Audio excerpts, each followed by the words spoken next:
Datça'da yaşamak mı daha zor, tatil yapmak mı? Deniz var, güneş var, oksijen var.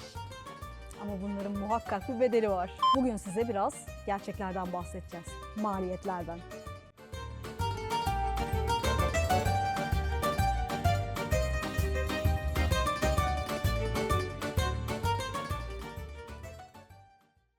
Maliyetler deyince bunu birkaç başlık altında toplamamız lazım. Ev almak mı istiyorsunuz? Gelip bir denemek için kiralamak mı istiyorsunuz? Önce biraz ev arsa maliyetlerinden bahsedelim.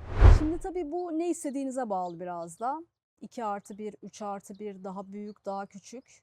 Ama biz baz düzeyde bir çocuğu olan bir ailenin yaşayabileceği bir evden bahsedelim. Bunun satışından ve kirasından bahsedelim. 2+1 olarak düşünelim. Burada zaten çok büyük evler yok kendiniz yaptırmazsanız. 2+1 evin ortalama olarak şu an satış fiyatı 6-7 milyondan başlıyor. 8-10 milyona kadar gidiyor açıkçası. Evet. Bu tabii içinin nasıl olduğuna da bağlı, ne kadar dolu olduğuna da bağlı. Ama baz fiyat olarak bunu söyleyebiliriz. Bu fiyatları tabii İstanbul'la karşılaştırırsak daha düşük.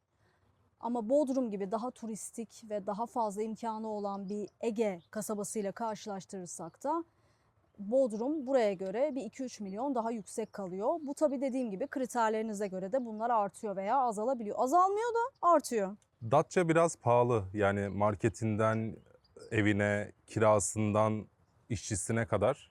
Datça biraz daha pahalı. Bodrum buradan daha pahalı olabilir ama İstanbul'dan, Ankara'dan daha pahalı olduğu kesin. Kiralardan biraz bahsedelim. Yine 2+1 ev üzerinden konuştuğumuzda yaklaşık 20 bin liradan başlıyor. Ama 30 bin liranın da üzerine çıkamaz 2+1 olduğunda. Çünkü dediğim gibi evler küçük, genelde eski Evet. ve çok fazla arıtmadır, bir şekilde çöp öğütücüdür, fazla balkondur, verandadır. Bunları bulabileceğiniz bir yer değil burası. Küçük alanlarda yaşam sürüyorsunuz. Metrekareler çok düşük Datça'da. Onu gerçekten gelip görmeleri lazım. Yani 2+1 evi de bu arada yaklaşık 70 metrekare, 80 metrekare gibi düşünmeniz gerekiyor. 2+1'den 2+1'e de fark var ama buralarda böyle. Datça'da asıl pahalı olan aslında evler değil, arsalar. Burada toprak daha değerli çünkü. Burada eğer ev yaptırmak için bir arsa almak isterseniz, imarlı bir yer tabii ki, 10 bin lirayla 25 bin lira arasında fiyatlar değişiyor metrekarede. Derseniz ki ben burada bir taş ev yaptırmak istiyorum, buranın dokusuna uygun bir ev olsun istiyorum. 100 metrekare ortalama bir ev içinde muhtemelen bir 7 milyonu gözden çıkarmanız lazım. Bunun tabii aşağısı olacağını yine zannetmiyorum. Yukarısı olur, olacağını da tahmin ediyorum. Bunlar bazı rakamları öyle söyleyeyim. Sadece bir fikir olsun diye bunlardan bahsetmek istedik. Konut fiyatları Datça'da böyle. Biraz ortalama yaşam maliyetinden bahsedelim. Kiradır, benzindir, faturalardır. Kiralar yaklaşık 30 bin lira baz alırsak, faturalarda yaz kış değişecek şekilde 3-5 bin lirayı bulabilir. Market harcama alışkanlıklarınıza göre değişebilir tabii ama 15-20 bin lirayı bulabiliyor. Sakın Datça'ya gelip arabamı satar motorla gezerim diye düşünmeyin. Sırılsıklam olursunuz. Mutlaka bir araba şart. Evet, mesafeler yakın ama her nokta birbirinden ayrı bir yerde. Hastanesi bir yerde, postanesi bir yerde, merkezi bir yerde, sizin eviniz bir yerde. O yüzden mutlaka arabayı planlara dahil edin. Bir 4 bin lira da benzin yazabiliriz. Hayvanlarınız varsa, burada veteriner de aslında büyük şehirlerde olduğu gibi masraflı bir şey ama sayıları daha az olduğu için ister istemez bir tık daha masraflı. Kene problemimiz olabiliyor. Bir şekilde sularla birlikte, sulak alanlarla birlikte oluşan leşmanya diye bir virüs var.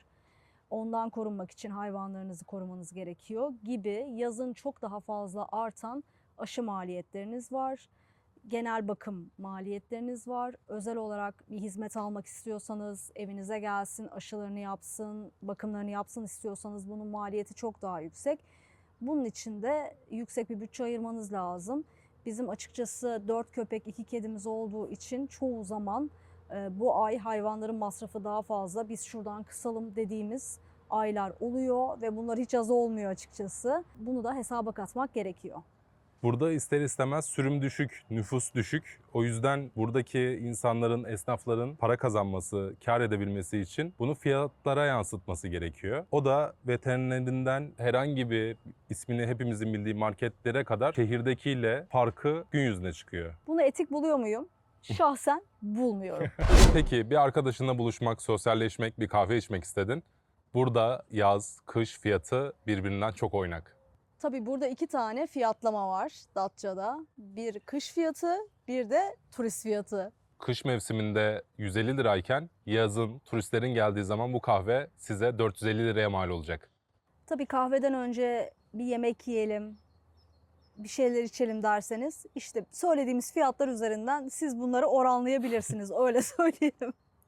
Biraz kargo ve online alışveriş kısmından bahsedelim. Burada kargolar her yere geldiğinden bir 2-3 gün daha geç gelir. Bu net. Bazı yerlere hiç gelmez. Evet, yani bazı yerlere dağıtımları yok, öyle düşünün. Bize gelmiyor mesela. Hani biz kargolarımızı ablama söylüyoruz. O eski Datça'da daha merkezi bir yerde. Biz köyde yaşıyoruz. Köye kesinlikle gelmiyor. Şubeden gidip alman gerekiyor. O da zor oluyor.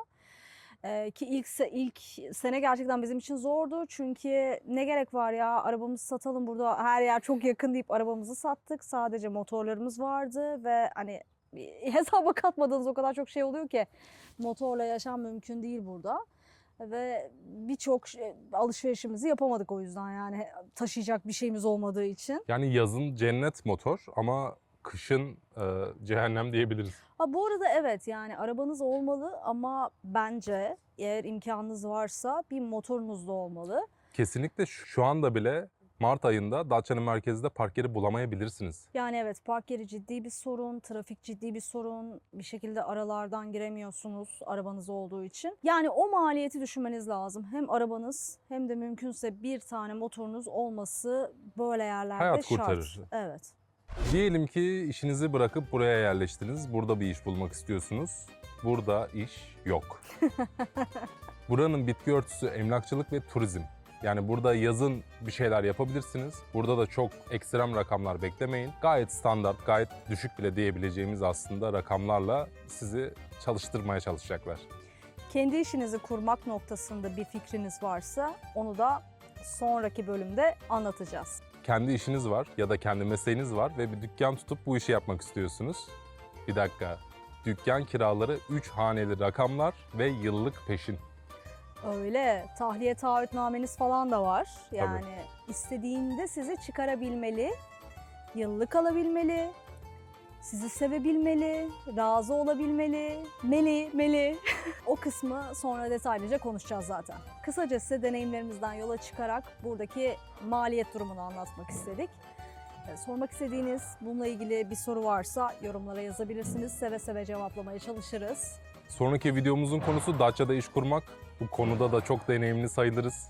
Bizi izlediğiniz için teşekkür ederiz. Haftaya görüşmek üzere. Haftaya mutlaka o videoyu izleyin derim. Biz çok eğlendik deneyimlerken. Muhtemelen izlerken siz de çok eğleneceksiniz. Görüşürüz. Görüşürüz. Bay bay.